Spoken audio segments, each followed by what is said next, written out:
And me and my cousin talked about this shit this morning. I woke up and I was looking at the schedule because I didn't remember what the schedule looks like for the Bears, after the night. So the Lions, I don't think the Bears lose that game. I don't think the Bears win that game. And not only that, I probably wouldn't start Justin that game for PR reasons because that's a game that you feel like they're going to lose. So once they lose, on Monday, the sports stations is going to be filled with, see, this is what happened when you switch from Magic back to Fields type shit. I would play him, in that Vikings game. All right. And of course, we know where the Vikings are at right now. Very winnable game. So, all right, they got 3 wins currently right now. Vikings, Yeah. 4. I don't think they beat the Lions in Chicago either, but better chance, especially basically off of, not back to back, but 2 weeks. But I give the Bears a loss there. I think the Browns can be had because of the offense, but I'll give them a loss there.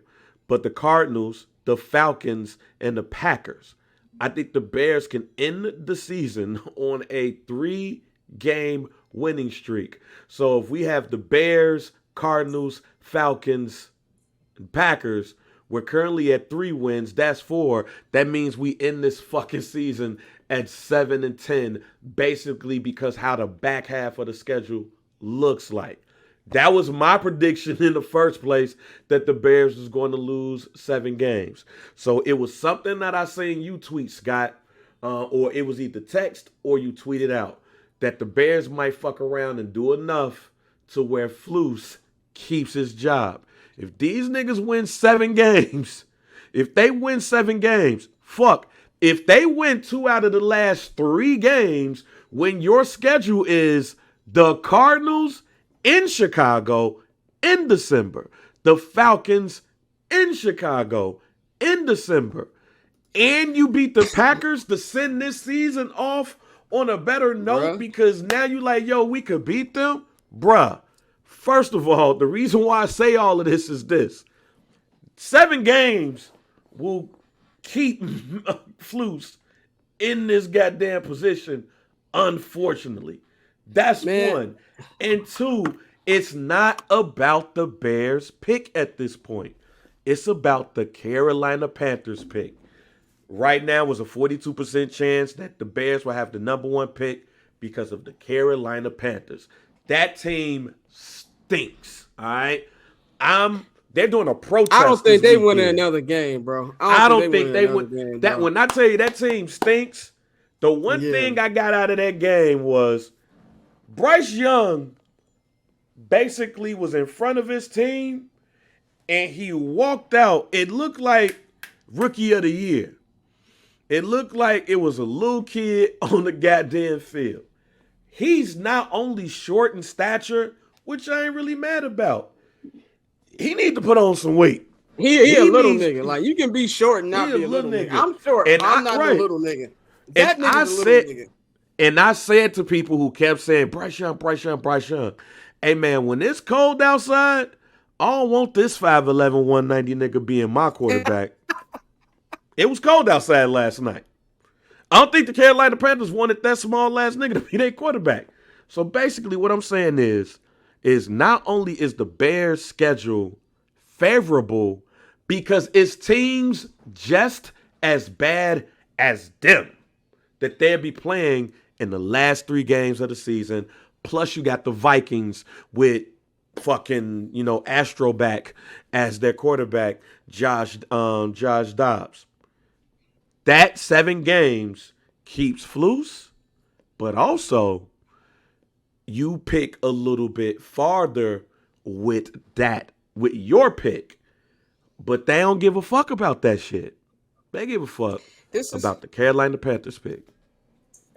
yeah. When as a member of as an esteemed member of the media, whispers have been getting louder. So when I hear things and when I'm telling people things, and yeah, man, I tweeted it. Oh, they That's down the because shit. I've been text these things. I have been told through the grapevine. things are getting louder. Okay. Shout out my guy, Adam Johns from The Athletic. Adam Johns put out an article last week. And I was hearing some stuff from other media members too. The fucking ownership group likes him. The McCaskies like Flus. People got mad at me on Twitter because I said like a week ago, right after Ryan Poles had his press conference after acquiring Montez, well, even before the extension came out, right when he acquired him, I think it was just the press conference on the same day as the trade deadline, and he said those things about Flus, and I said, "Oh, I don't want to hear this shit." And a lot of Bears fans said, "You're gonna believe that? It's GM speech. He's not gonna throw his coach under the bus." Look, I'm a sports fan. I'm a media member. I know what GM speak is like. You don't have to throw your coach under the bus without saying that bullshit. Ryan Poles sounded like he believed it. You know what I'm saying? I know how Ryan Poles sounds when he's trying to be political. He wasn't being political.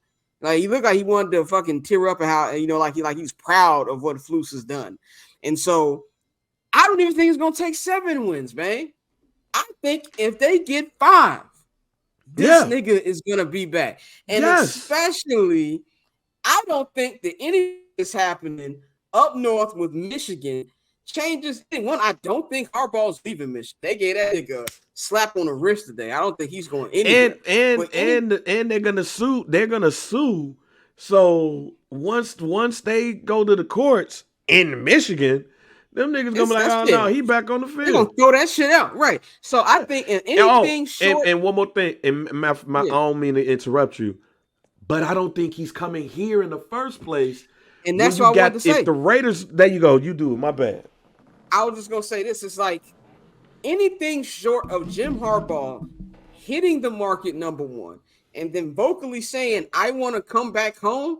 I don't think it matters, even if he wants to come back home. As much as the McCaskey family loves Jim Harbaugh, and they love that nigga like he is their own son, Harbaugh is going to want the money, rightfully so, and he's going to want the influence and the power. And I don't see how Kevin Warren gives him that. I don't see how Ryan Poles is going to want his power being stripped away from this nigga when they look at as the golden child because he's one of their own. Question. Go ahead. Question, because I ain't think about this until this morning. What is the relationship between Kevin Warren and Jim Harbaugh like in the first place? Because Kevin Warren was the president of the Big Ten Conference. Yep. And of course, who was coaching there? So that's an interesting piece of this too. What is the relationship between Kevin Warren and Jim Harbaugh like? Because if he don't like this nigga, he ain't coming. I think the big question around not just coaching with Justin, this whole organization is this cloud of what is Kevin Warren thinking? We've been asking this all season. I've been asking it. My brother's been asking on the pod. Ben, you've been asking it. Mikey, Dante, we've all been asking the question. How much power and influence does Kevin Warren really have? Does he like Ryan Poles?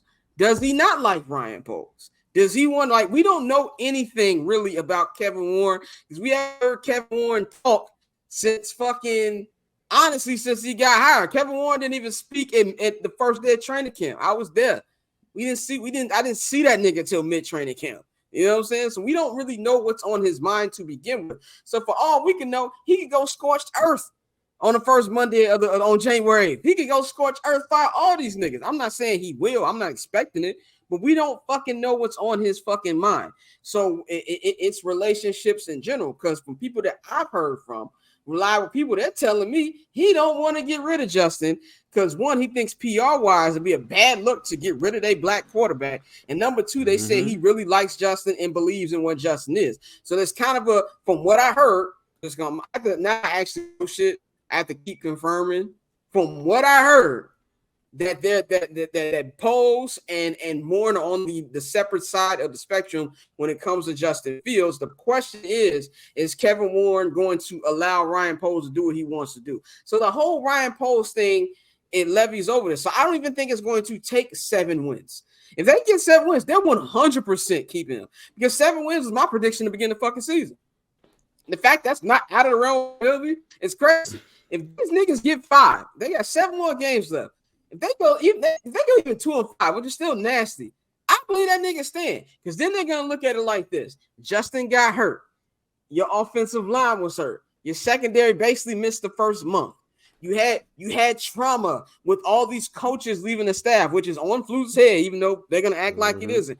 The way he rallied the team, they finished the season off. And like you said, Bane, this is the cherry on top. If them niggas walk in the Lambeau Field week 18 and win, you can pack that shit up. That nigga, you might as well go send that nigga a globe to put in his fucking office. He's going nowhere. Here's the other part, Scott. Because we know we work in the media. So we know how the media works. Based off of what I just told y'all with the last 3 games of the season being the Cardinals, the Falcons, and the Packers. So let's just say, for instance, they don't beat the Vikings, right? So they win 6 games. You know what the narrative is going to be, especially if Justin Fields is the quarterback that leads them to a 3-game winning streak, including the victory against the Packers in Green Bay? In Green Bay. It's going to be, this is the Justin Fields that we've been looking for the entire season. The Bears end the year on a 3-game winning streak. This will probably also be their first 3-game winning streak since when? I don't know. So what's going to happen is that the media is going to turn this around and they're going to say, hey, maybe we were right about Justin Fields in the beginning all along. So now with a top 10 pick, because let's just say, for instance, like I know that the Panthers suck, but you know who sucks worse than them? The New York Giants. I don't think them niggas winning the game too. And let's also think about it like this, because the Green Bay Packers suck. And the Minnesota Vikings suck. This is a year where a lot of teams suck ass right now. So let's just say, for instance, the Bears defeat Green Bay and it shoots their draft position up a bit and it interferes with your pick. If the Bears, and I told my man T this last night, the best thing for Justin Fields is the number 3 pick. Because you don't tank for Bo Nix. You don't tank for Michael Penix Jr., however you say it. Oh, they're not getting Bo Nix will be a crazy reach. They not doing that shit. Crazy reach. Yeah. The Bears get the number 3 pick. Justin's here. We also got a 3-game winning streak at the very fucking least. Everybody coming back. But now we also got money to spend. And we still got a top 10 pick along with your pick. So the media is going to go from, shitty season from the Bears to the Bears got the money and the draft picks to improve very quickly if they get them an offensive tackle and somebody on the defense. And Montez, then it's all of a sudden is Ryan Poles made a shrewd decision, but it worked out in their favor. So now we need to shore up the defensive line by getting X, Y, and Z. I see the finesse. I woke up this morning, looked at the schedule, and said, oh, shit, here's the goddamn finesse. Dante, man, what you think about this? I think these niggas stink, and they're not going to win 3 more games. As bad as the competition is, it's not going to happen. I can still, even with that said, just as wild as this franchise is and everything we know, I would not be surprised if Flu stays. Because one thing we've determined over all of this is the McCaskies call the shots. I don't give a fuck who has any title. The McCaskies, as long as their name sign the checks, they are the ones who call the shots. So if they like that man, I don't give a fuck what's going on, how many of his coaches get fired. He will be back in the building next year.